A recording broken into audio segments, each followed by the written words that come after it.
A short while ago, Israel and the United States launched a joint campaign, Operation Lion's Roar. The goal of the operation, to end the threat from the Ayatollah regime in Iran. At this hour, the IDF is attacking targets of the oppressive regime, facilities of the Revolutionary Guard and the Basij, and together with the United States military, ballistic missile sites that threaten both Israel and United States forces. This operation will continue as long as necessary. For 47 years, the evil regime in Iran has called out, "Death to Israel, death to America."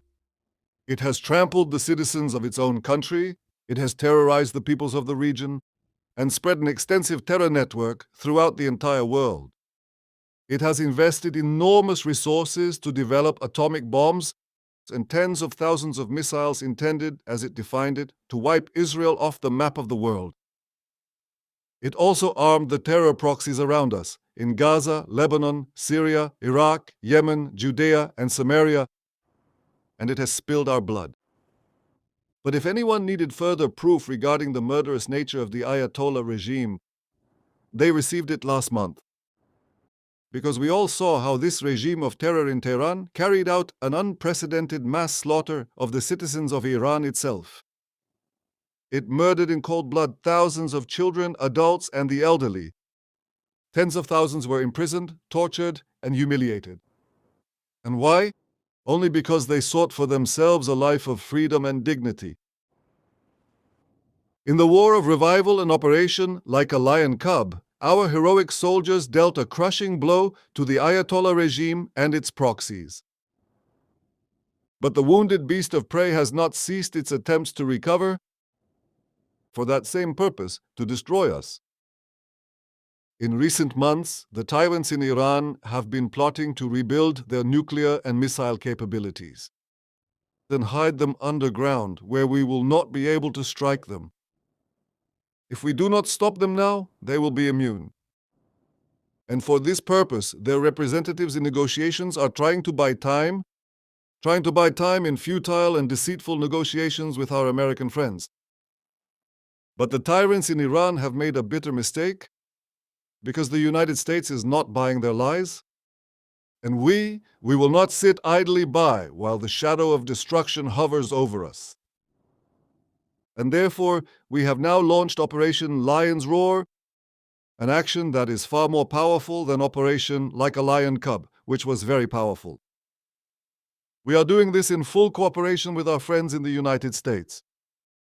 Under the courageous leadership of President Trump, together with the United States, we will strike a heavy blow against the terrorist regime. We will create conditions that will allow the brave Iranian people to cast off the yoke of this murderous regime. During Operation Am-Khalavi, I was asked many times whether toppling the regime was the goal of the operation, in addition to removing the nuclear and missile threat, and I replied that this was not the goal, but it could certainly be the result. And indeed, that is exactly what began to happen when millions of Iranians took to the streets. And now they are given the opportunity to take their fate into their own hands. Citizens of Israel, as in Operation Am-Khalavi, so too in the Lion's Roar, we will all be required to show patience and inner strength. Because there will be costs, and perhaps even heavy costs. But I know what wonderful strengths lie within our people, what wonderful strengths lie within you, citizens of Israel. Since the War of Resurrection began, we have stood together, and today too we will stand together with bravery, in brotherhood, with mutual responsibility. I ask all of you to strictly follow the Home Front Command's instructions, because as you already know, these instructions save lives. Challenging days lie ahead of us. Every military action involves risk, but the risk of not acting is infinitely greater. Because if we do not act, we will get a nuclear Iran, an Iran with tens of thousands of ballistic missiles, an Iran that will act to destroy us and will be immune to our counteractions. As a people who desire life, we have no choice but to go to battle. Except that this time we are doing it with the combined mighty power of the State of Israel and the United States of America. From here, I wish to address the citizens of Iran. You, the citizens of Iran and the Iranian army, the Artesh, you are not our enemies, and we are not your enemies. We have a common enemy, the murderous cult of the Ayatollahs, which has taken control of you through the oppressive forces of the Revolutionary Guard and the Basij. They are the ones who have degraded your wonderful country, dragging it to the lowest depths. They are the ones who slaughtered you in your masses. Therefore, in full coordination with my friend the President of the United States, I say to you, anyone who lays down their arms, including among the regime's forces, will ensure their safety and ensure their future.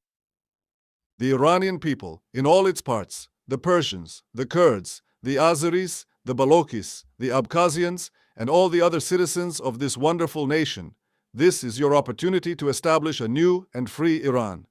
Take your fate into your hands. To establish a new and free Iran, take your destiny into your own hands. Raise your heads. Look up toward the heavens. Our forces are there. Pilots of the free world. Everyone is coming to your aid. Help has arrived. And I believe that the day is not far off when Israel and a free Iran will join hands for the sake of security and peace, for the sake of progress and prosperity. Citizens of Israel, I wish to thank from the bottom of my heart the President of the United States, Donald Trump, the American people, the American military. President Trump is not only Israel's greatest friend in the White House of all time, he is also a determined leader of the free world. He looks directly at future generations, decides what is good for America, and then acts with responsibility and courage. Together, we bring a great light to everyone in whom the aspiration for human freedom is planted. In your name, citizens of Israel, I salute the commanders of the IDF and its soldiers, our Air Force, the Intelligence Directorate, the Mossad. To the women and men of the security forces, to the women and men of the rescue forces, I salute them for their courage and for the power of their actions. And I say to you, an entire nation stands behind you. An entire nation offers a prayer for your success. My brothers and sisters, in 2 days we will celebrate the holiday of Purim. 2,500 years ago, in ancient Persia, an oppressor rose against us with the exact same goal, to completely destroy our people. But Mordecai, the Jew, and Queen Esther, with their courage and resourcefulness, saved our people. In those days of Purim, the lot was cast, and the wicked Haman fell along with it. Today, too, on the holiday of Purim, the lot is cast, and the end of the evil regime is to fall as well. The prophet Amos says, "A lion has roared, who will not fear?"